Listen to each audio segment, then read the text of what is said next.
E aí, investidores, tudo tranquilo? No vídeo de hoje falando um pouco de Banco do Brasil. A gente falou ontem do resultado que saiu e foi péssimo, e vamos observar aqui o que foi que aconteceu na data de hoje. Logo que o mercado abriu, as ações já repercutiram o resultado do pós-mercado de ontem. Então, antes da gente falar um pouco e abordar aqui até a reportagem aqui do Valor Invest e também trazer um pouco de múltiplo, caso você ainda não seja inscrito, se inscreve, comenta aqui embaixo. Você acompanhou hoje o dia, comprou o Banco do Brasil, vendeu o Banco do Brasil, não tem Banco do Brasil. Enfim, esse vídeo é muito focado na empresa, que eu sei que é uma das queridinhas de muitos investidores, sobretudo pessoa física.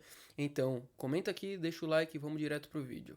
Como a gente já observa aqui, as ações do Banco do Brasil, e essa notícia é muito repetida em vários outros sites, tá? Não só aqui no Valor Invest, mas que acaba destacando não só a queda no lucro, como a gente trouxe no vídeo de ontem, mas sobretudo a alta que a companhia teve na data de hoje nas suas ações, como a gente pode bem observar. O que ele destaca aqui, acima de qualquer coisa, é que as ações hoje avançaram mais de 4%, investidores. Isso não é pouca coisa, isso muito pelo contrário, é o oposto do que foi tratado no vídeo de ontem. Afinal, foi um péssimo resultado, foi pior do que o mercado esperava. Eu ontem falei no vídeo e tenho certeza que muitos outros influenciadores, até o pessoal mesmo de análise, esperava que as ações respondessem de maneira negativa na data de hoje. E eu confesso, eu estava aguardando para fazer um grande aporte na data de hoje. O mercado abriu com as ações do Banco do Brasil caindo cerca de 0,5%. Eu já me deparei com a situação e pensei, pô, ao longo do dia vai cair 2, 3, 4, quem sabe 7 ou mais. Nada disso, muito pelo contrário. No final do dia a gente fechou com essa cotação acima dos 20 e 60 investidores. O que basicamente a gente pode extrair disso? Nada muito específico, tá? Hoje de manhã a gente teve a conferência de resultado, onde basicamente a companhia divulgou oficialmente através de uma divulgação formal, que é o que? A própria presidente do banco veio a público falar. E basicamente o recado principal que ela destacou, enfim, ela destacou obviamente que a carteira de crédito do agro é uma preocupação em um curto, médio prazo. E a gente vai observar isso não só nesse próximo TRI de 2025, como no próprio ano de 2025 como um todo. Então, a gente já pode aguardar que não vai ser um resultado que muito provavelmente deve melhorar ao longo desse ano ainda, investidores. Mas ainda assim, o que ela destacou em resumo, abre aspas para o que ela falou. Investidores que têm as ações, mantenham. Investidores que não têm, comprem. Fecha aspas. Foi basicamente isso, tá, investidores? Então, mais uma vez, vamos ficar de olho aqui no Banco do Brasil. Uma notícia no mesmo intuito, lucro cai, mas a ação sobe, o que fazer depois do segundo TRI. E o que também essa reportagem do Infomoney traz é muito pautado nessa questão de que a ação acabou respondendo de uma maneira que o mercado não esperava, mas sem nenhuma justificativa muito plausível, tá? Particularmente, eu já vi algumas justificativas, algumas pessoas levantando teses, hipóteses e até mesmo especulações. Já vi outros influenciadores aqui falando que pode existir, e eu entendo esse ponto também, né?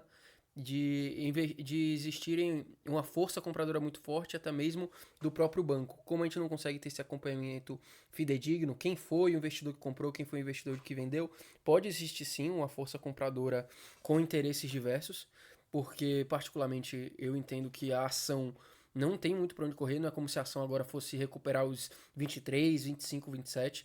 O cenário para mim ainda é que a ação pode sofrer, e a gente vai observar isso nos próprios múltiplos. A gente trouxe ontem, antes da contabilização do resultado, o PL do banco estava sendo calculado abaixo das 5 vezes. Vocês podem observar que hoje, já embutido o novo resultado, a gente pode estar destacando um PL acima, basicamente próximo das 7,5 vezes.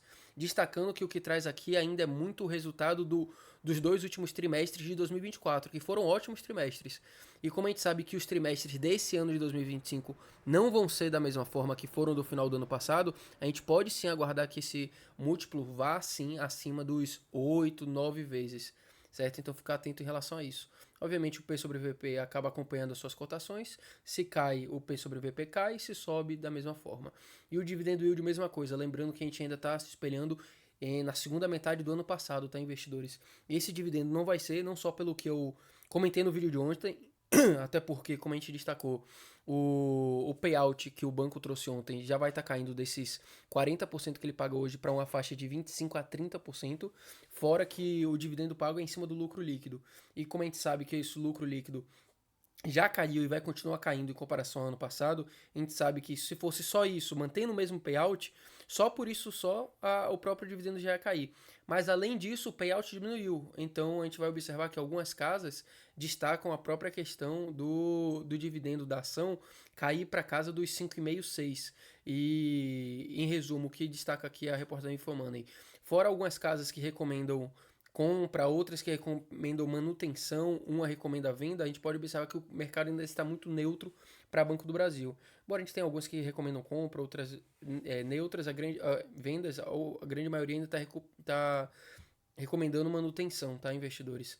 Dentre elas, a gente pode destacar BTG Pactual e Itaú, são casas que, Goldman Sachs também, que recomendam manutenção das ações, tá? O que a gente ainda pode observar é o próprio dividendo yield, que eu comentei, a estimativa do mercado é que feche algo esse ano entre 5,5 e 6,5, então, e particularmente eu entendo que vai ser isso mesmo, não tem muito para onde fugir. E se fosse até para chutar, tá, investidores, pautado nos próximos 2 resultados que devem sair, eu acredito ainda que esse payout, com o payout que está tendo, pode ser ainda mais próximo dos 5,5 do que os 6,5, tá?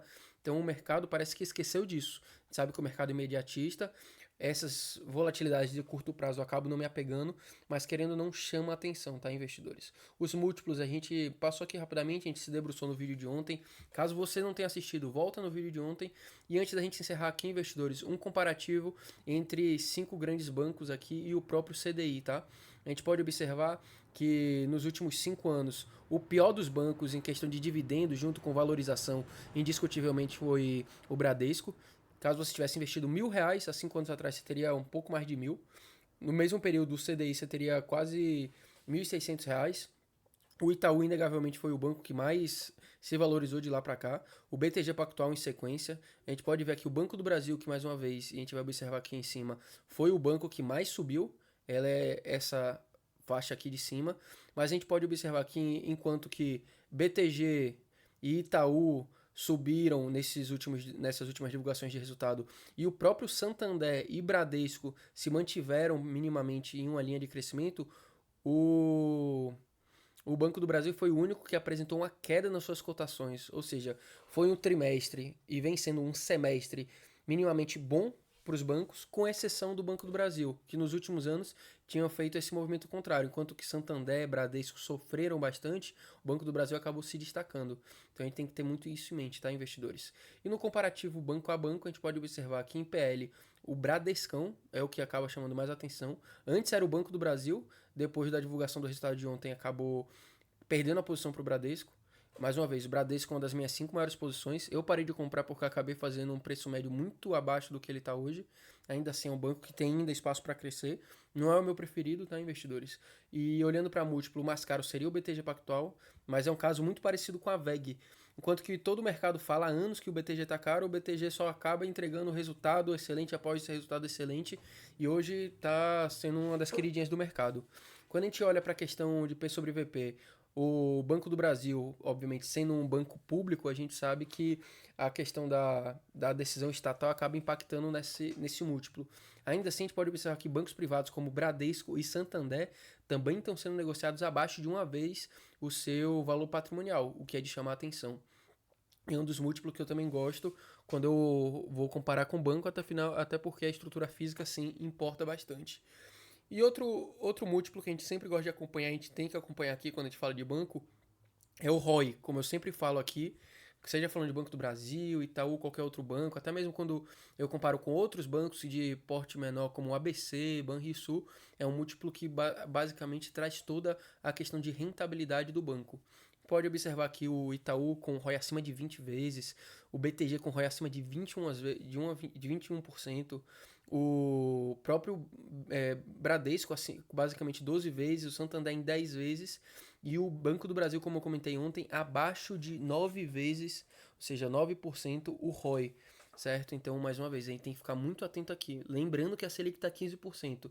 O que basicamente esse múltiplo diz que, em um cenário como o de hoje, faz mais sentido você pegar seu dinheiro, ao invés de investir na operação do Banco do Brasil, ou até mesmo do Bradesco ou do Santander, faz mais sentido você pegar esse valor e colocar no CDI que você vai render 15%.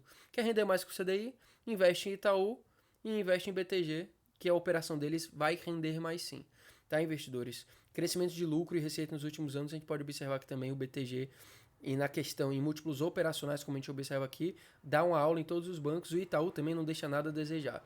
Mas pelo vídeo de hoje foi isso, investidores. Espero que vocês tenham gostado. Caso você tenha Banco do Brasil, comenta aqui embaixo. E sempre continua me acompanhando aqui para ficar por dentro de tudo que acontece. Esse final de semana tem vídeo, um resumo da semana, de alguns outros resultados, como Cosan, Raizen, Petrobras. Então, mais uma vez, se inscreve, fica atento e acompanha o vídeo. Abraços e até a próxima.